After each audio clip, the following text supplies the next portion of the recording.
ظلم تو آخر ظلم ہے، ایک حد تک بڑھتا ہے پھر مٹ جاتا ہے۔ کہا جاتا ہے کہ جو اللہ کا نام لینے والے ہیں، جو اللہ کے بندے ہیں، اللہ ان کے نام کو ہمیشہ زندہ رکھتا ہے۔ السلام علیکم دوستو، میں محمد لقمان، آپ دیکھ رہے ہیں میرا آفیشیل یوٹیوب چینل پروفیسر لقمان بلوگ۔ آج کا ٹاپک دوستو آپ کے رونگٹے کھڑے کر دے گا کہ جن کو آج ہم عزت و احترام دیتے ہیں، جن کی ہر بات کو مانا جاتا ہے، جن کی ہر بات قرآن کے بعد دوسرے نمبر پر آتی ہے، وہ جو صحیح کتاب یعنی کہ قرآن کریم کے بعد اگر کسی کتاب کو درجہ حاصل ہے وہ صحیح بخاری ہے، اور امام بخاری رحمۃ اللہ علیہ کی وہ کتاب ہے۔ تو ان کے امام کے ساتھ کیا کیا گیا؟ یکم شوال عید الفطر کی رات 256 ہجری کو ان کا انتقال ہوا۔ انہیں ایک شہر سے دوسرے شہر بھگا بھگا کر مارا گیا اور وہ سڑک کے کنارے دنیا سے رخصت ہو گئے۔ دوستو ایسا کیوں ہوا؟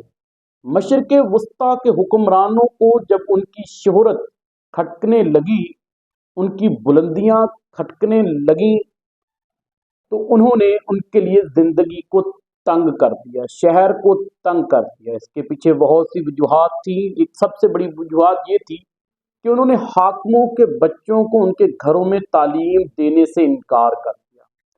سب سے پہلے نشاپور کے حاکم نے انہیں شہر چھوڑ دینے کا حکم دیا کہ وہ یہاں سے نکل جائیں۔ دوسرے نمبر کے اوپر سمرقند کے حاکم نے حکم دیا کہ وہ شہر کو چھوڑ دیں۔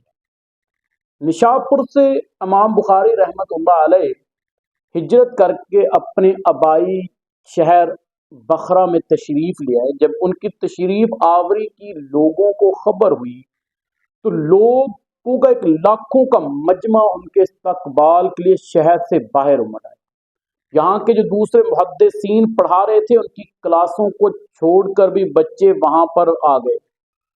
تو یہ ان کے دلوں کے اندر، محدثین کے دلوں کے اندر، علماء کے دلوں کے اندر ایک حدث اور ایک حسد اور ایک کھٹک پیدا ہوگی کہ ہمارے اسٹوڈنٹ ہماری کلاس کو چھوڑ کر امام بخاری کا استقبال کرنے کے لیے چلے گئے۔ تو انہوں نے حاکم سے ان کی شکایت کی۔ تو جب آپ بخرا کے اندر پہنچے تو شام میں حاکم کی طرف سے پیغام آیا کہ آپ ابھی کے ابھی بخرا کو چھوڑ جائیں۔ آپ کو اتنی بھی مہلت نہیں دی گئی کہ آپ اپنی کتابوں کو ترتیب دے سکتے۔ آپ نے اپنی کتابوں کو ایسے ہی اٹھایا اور سمرقند چلے۔ آپ ابھی سمرقند میں پہنچے نہیں تھے، وہاں کے ایک گاؤں خرتنگ کے اندر اپنے ایک ریلیٹیو کے گھر میں آپ نے قیام کیا۔ تو وہاں پر بھی سمرقند کے حاکم کی طرف سے ایک پیغام موصول ہوا جو کہ اسے نشاپور کے حاکم نے دیا تھا کہ امام بخاری کو سمرقند سے نکل جانے کا حکم فرما دو۔ سپاہی آئے تو انہوں نے کہا کہ آپ اس شہر کو بھی چھوڑ جائیں۔ رات کا ٹائم تھا، انہیں اتنی بھی مہلت نہیں دی گئی کہ وہ ایک رات قیام کر لیں اور عید کی نماز ادا کرنے کے بعد اس شہر کو چھوڑ جائیں۔ وہ اپنے ایک رشتہ دار کی مدد سے اپنی کتابوں کو ایک جانور کے اوپر لاد دیا اور دوسرے کے اوپر خود بیٹھ کے آپ ابھی کچھ ہی فاصلہ طے کیا تو آپ نے اپنے رشتہ دار سے کہا کہ میں تھکان محسوس کر رہا ہوں، میں چاہتا ہوں تھوڑا سا آرام کر لوں۔ آپ سڑک کے کنارے ٹیک لگا کر بیٹھ گئے، اور دوستوں کچھ دیر کے بعد آپ کی روح جو تھی وہ پرواز کر چکی تھی، آپ خالق حقیقی سے جا ملے تھے۔ یہ وہ امام بخاری رحمۃ اللہ علیہ ہیں جن کے متعلق یہ کہا جاتا ہے کہ وہ ایک حدیث لکھنے کے لیے 1000 نفل ادا کیا کرتے تھے۔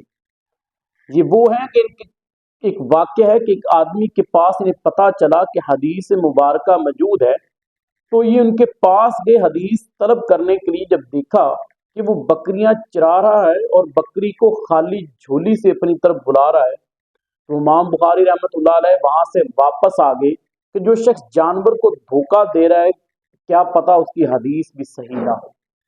تو دوستو دیکھ لیں، آج نشاط پور کے سمرقند کے حاکموں کا یا بخرا کے حاکموں کا نام نہیں ہے، ان کا نام و نشان نہیں ہے، لیکن امام بخاری رحمت اللہ علیہ کا نام آج بھی ہے اور قیامت تک رہے گا۔ جو اللہ والے ہوتے ہیں، اللہ انہیں کبھی بھی نا امید نہیں کرتا، بلکہ ان کے نام کو ہمیشہ کے لیے زندہ کر دیتا ہے۔ السلام علیکم۔